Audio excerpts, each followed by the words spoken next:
Le CAC 40 est toujours dans le rouge avant l'ouverture des marchés américains. Marché américain attendu calme de leur côté, à en croire les contrats futurs sur les indices.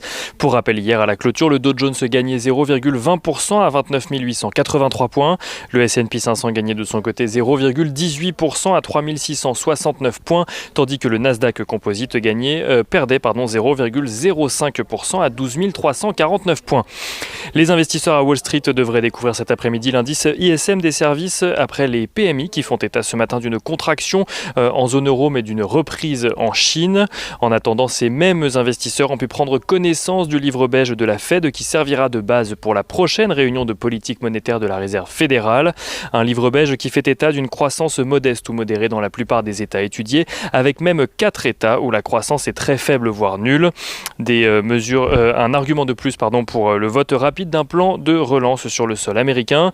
Des mesures de soutien d'ailleurs appelées de ses voeux par Jérôme Powell devant le Sénat puis devant la Chambre des représentants, estimant que les petites entreprises notamment n'ont pas le temps d'attendre un changement d'administration pour voir ces mesures arriver.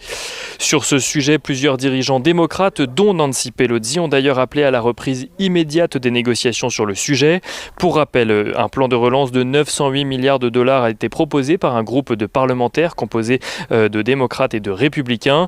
Une proposition rejetée par Mitch McConnell, le leader républicain de la majorité au Sénat, qui veut proposer son propre projet avec des ambitions revues à la baisse aux alentours des 500 milliards de dollars.